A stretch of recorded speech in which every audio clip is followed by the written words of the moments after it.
The interpretation of National Electrical Code Section 110.26a(1) regarding working space for enclosed electrical equipment, particularly when mounted inside a large outdoor enclosure, often leads to questions.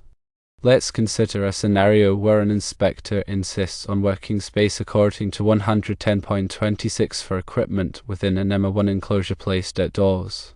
Firstly, let's address the case of a transformer secondary circuit breaker mounted on a backpan above a dry transformer. The inspector's interpretation likely stems from the transformer being considered enclosed equipment and the backpan not providing suitable working space for the circuit breaker. NEC Section 110.26a(1) mandates sufficient working space in front of enclosed equipment to facilitate maintenance and repairs. In this configuration, the circuit breaker's accessibility for maintenance or repairs is hampered, potentially requiring the removal of the transformer, which is impractical. Secondly, regarding a transfer switch or generator plug mounted within a large enclosure, it's possible the inspector extends 110.26a(1) to the equipment inside the enclosure, even in an outdoor setting. Although 110.26a(1) explicitly mentions indoor locations, the inspector might view it as a general guideline for working space around enclosed equipment. Their concern might also relate to the accessibility of the transfer switch or generator plug for maintenance or repairs. It is important to look at alternative solutions. For secondary circuit breakers, consider mounting the circuit breaker on the side of the enclosure or on a separate panel nearby.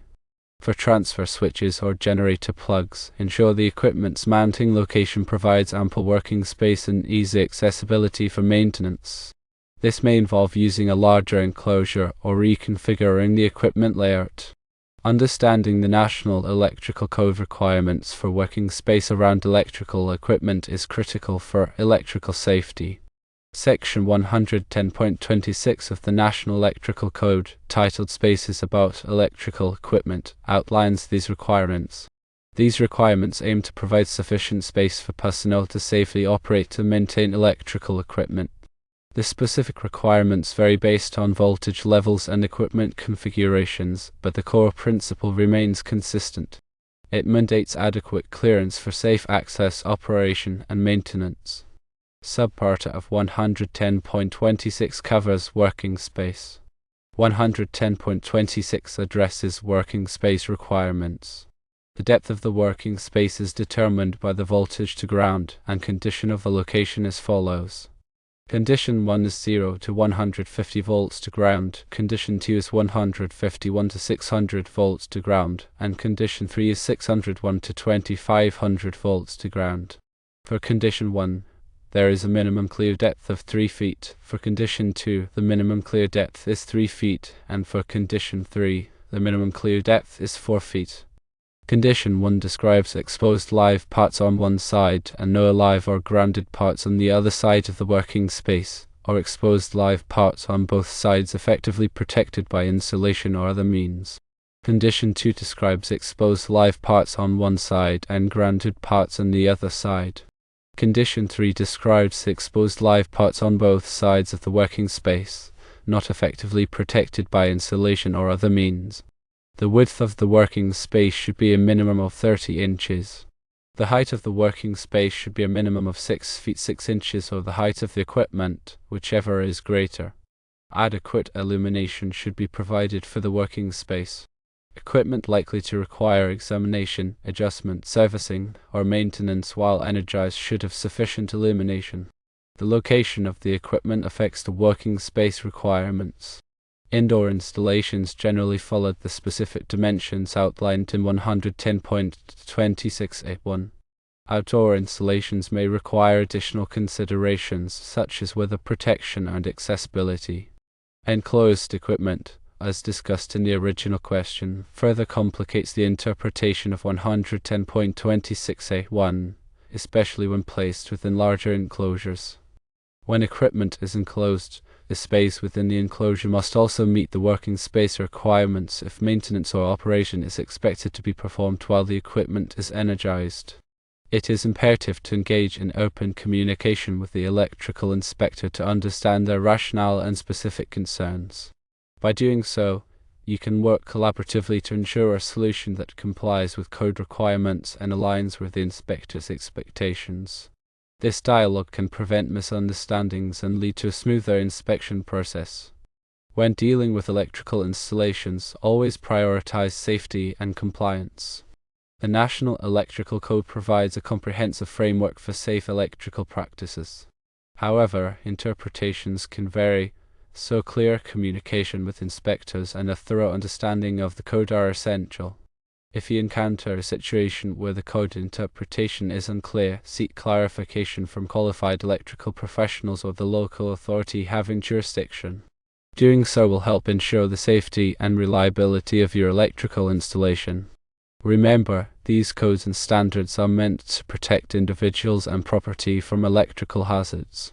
Adhering to these guidelines is vital for maintaining a safe and reliable electrical system. Consider the specific equipment involved and the potential hazards associated with its operation and maintenance. For example, a high-voltage transformer will require more stringent working space than a low-voltage lighting panel. Also, consider the environment in which the equipment is installed. A damp or corrosive environment may require additional precautions to ensure safety. In cases where strict adherence to the specific dimensions outlined in 110.26a1 is not feasible due to physical constraints, consider alternative solutions that provide an equivalent level of safety. For example, you could use remote operating devices that allow you to operate the equipment from a safe distance. Alternatively, you could implement procedures that energize the equipment before any maintenance or repair work is performed. These alternative solutions should be carefully evaluated and documented to ensure they provide an acceptable level of safety. Documentation is very important for electrical installations. Maintain accurate records of all electrical equipment, including its location, specifications, and any modifications that have been made. This documentation will be helpful for future maintenance, troubleshooting, and inspections. It can also be used to demonstrate compliance with the National Electrical Code and other applicable standards. Regular training is very important for electrical personnel. Ensure that all personnel who work on electrical equipment are properly trained in safe work practices. Training should cover topics such as lockout-tagout procedures, personal protective equipment, and the hazards of electrical shock and arc flash. Regular refresher training should be provided to keep personnel up to date on the latest safety standards and procedures. Consider the concept of arc flash hazard analysis. An arc flash is a dangerous electrical explosion that can occur when electrical equipment is energized. An arc flash hazard analysis is a study that is performed to determine the potential arc flash hazards at a particular location. The results of this analysis can be used to select appropriate personal protective equipment and to develop safe work practices. The NEC working clearances are minimums to allow someone to safely work on electrical equipment. If you have a large amount of equipment in a small space, then you might have to make adjustments to the design to allow someone to work on that equipment safely. This might include relocating equipment, increasing the size of the room, or using equipment that is smaller. There are 3 conditions used to determine the depth of the working space. Condition 1 is where there are exposed live parts on one side of the working space and no live or grounded parts on the other side of the working space. Condition 2 is where there are exposed live parts on one side of the working space and grounded parts on the other side of the working space. Condition 3 is where there are exposed live parts on both sides of the working space. The depth of the working space is determined by the voltage to ground of the electrical equipment. For example, for equipment operating at 600 volts or less, the depth of the working space is 3 feet for condition 1, 3 feet for condition 2, and 4 feet for condition 3. The width of the working space must be at least 30 inches wide or the width of the equipment, whichever is greater. This will give a person enough room to work on the equipment safely. The height of the working space must be at least 6 feet 6 inches or the height of the equipment, whichever is greater. This will give a person enough headroom to work on the equipment safely. The working space must be clear of obstructions. This includes things like pipes, ducts, and other equipment. If there are any obstructions, they must be removed or guarded to prevent someone from tripping or falling. The working space must be adequately illuminated. This will allow a person to see the equipment clearly and to work on it safely. The lighting must be sufficient to provide adequate illumination without creating glare. The working space must be properly ventilated. This will prevent the buildup of fumes or gases that could be hazardous to a person's health. The ventilation system must be designed to provide adequate airflow without creating drafts. The working space must be kept clean and dry. This will help to prevent electrical shocks and other hazards. The floor must be kept free of debris and the equipment must be kept dry. If the working space is located in a damp or wet location, then additional precautions must be taken to prevent electrical shocks. This might include using ground fault circuit interrupters or other safety devices. The working space must be properly marked. This will help to prevent people from accidentally entering the working space and getting injured. The markings must be clear and visible. The working space must be properly maintained. This will help to ensure that it remains safe and accessible. The equipment must be inspected regularly and any repairs must be made promptly. The NEC working clearances are minimums to allow someone to safely work on electrical equipment. You should consider these minimums when designing an electrical installation. By following these guidelines, you can help to ensure the safety of people who work on electrical equipment.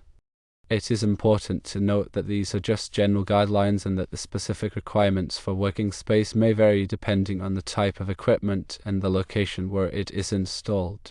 Be sure to consult the National Electrical Code and other applicable standards for the specific requirements for your situation.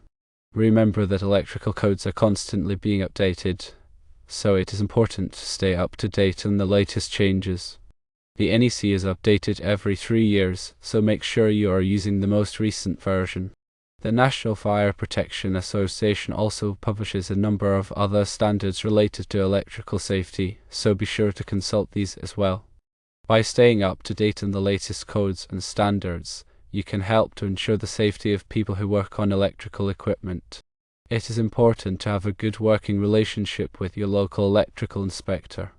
The inspector can provide guidance on how to comply with the National Electrical Code and other applicable standards. The inspector can also help you to identify potential safety hazards. Be sure to cooperate with the inspector and to address any concerns that they may have. When selecting electrical equipment, it is important to consider the working space requirements. Make sure that the equipment is sized appropriately for the available working space. Also, make sure that the equipment is designed in a way that makes it easy to access and maintain. If you are unsure about the working space requirements for a particular piece of equipment, then consult with a qualified electrical engineer or contractor. When installing electrical equipment, it is important to follow the manufacturer's instructions. The manufacturer's instructions will provide guidance on how to properly install the equipment and how to ensure that it meets all applicable safety standards. It is also important to make sure that the equipment is installed in a location where it is easily accessible for maintenance and repair. When performing maintenance or repair work on electrical equipment, it is important to follow safe work practices. Always to energize the equipment before starting any work. Use appropriate personal protective equipment such as gloves, safety glasses, and arc flash protection. And never work alone. It is important to have another person present in case of an emergency. If you are not qualified to perform electrical work, then hire a qualified electrical contractor. A qualified electrical contractor will have the knowledge and experience to safely and properly install and maintain electrical equipment. They will also be familiar with the National Electrical Code and other applicable standards. Working with electricity can be dangerous, so it is important to take precautions to protect yourself and others. By following the guidelines outlined in this discussion, you can help to ensure the safety of people who work on electrical equipment.